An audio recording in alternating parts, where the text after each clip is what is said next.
అందరికీ నమస్కారం.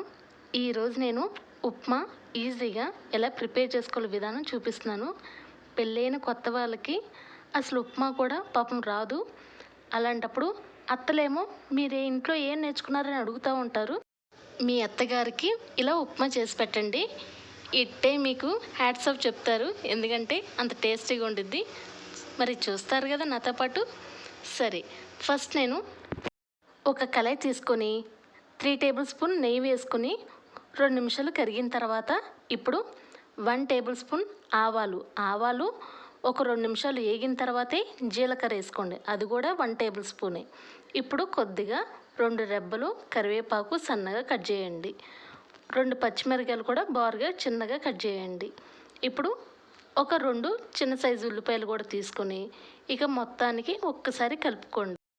ఇక మనం అడుగంటకుండా గెరిటితో ఒక్కసారి తిప్పుకుంటూ ఉండండి. అర్థమైంది కదా. హై ఫ్లేమ్లో పెట్టద్దు, సైడ్ అంతా మాడిపోద్ది. మంట అనేది మీడియంలోనే ఉండాలి.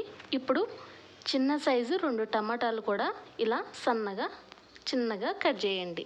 కట్ చేసి ఇక పచ్చి వాసన పోయేంత వరకు మనం వేయించుకుంటూ ఉండాలి. దగ్గర ఒక 10 నిమిషాలు పట్టిద్ది. ఇలా వేగిన తర్వాత ఇప్పుడు మనం ఎసరేసుకోవాలి. ఎలా అంటే గ్లాసున్నర రవ్వకి 2 గ్లాసు వాటర్ వేసుకోవాలి. అర్థమైంది కదా.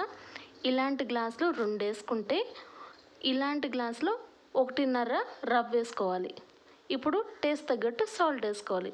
ఫస్ట్ మనం నీళ్ళు వేసుకొని బాగా సాల్ట్ కూడా ఒక టేస్ట్ తగ్గట్టు సాల్ట్ వేసుకొని ఒక్కసారి మసిలిన తర్వాతే ఈ రవ్వ అనేది వేసుకోవాలి. అర్థమైంది కదా. 2 గ్లాసులు వాటర్కి గ్లాసున్నరే రవ్వ అనేది మనం వేసుకున్నప్పుడల్లా తిప్పుకుంటూ ఉండాలి. లేదంటే వంటలు చుట్టేస్తాయి. జాగ్రత్తగా తిప్పుకోండి. అలా కొద్దిగా వేసుకోండి. ఉప్మా రవ్వ మొత్తం వేసుకున్న తర్వాతే మీరు హై ఫ్లేమ్లో పెట్టండి. అప్పటి వరకు మీరు హై ఫ్లేమ్లో పెట్టద్దు. పెట్టారంటే మీకు ఎక్కడ వండలో అక్కడ వండిపోతే మొత్తం ఆ మిశ్రమాలు పడిన తర్వాత ఇక హై ఫ్లేమ్లో పెడితే మీరు కండ్రప్పేసేపాటికి ఉప్మా అనేది రెడీ అయిపోద్ది. ఇది చిటికలు అయ్యే ఉప్మా మనకి. సరేనా. ఇక మీ అత్తని పడేస్తారు కదా, అయ్యో కింద కాదు, వాళ్ళ దగ్గర మార్కులు కొట్టేయండి. అర్థమైంది కదా.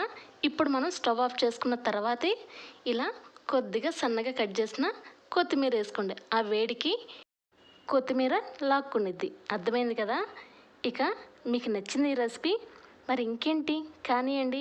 ఎప్పుడైనా నాకు వంటలు వచ్చు అంటే ఉప్మా వచ్చిందని గట్టిగా చెప్పుకోండి. సరేనా. And thanks for watching. ఇంకా మంచి వీడియోలు చేస్తూ ఉంటానే. ప్లీజ్ అండి ఒక like, share, subscribe. Thanks for watching. Keep smiling. Bye.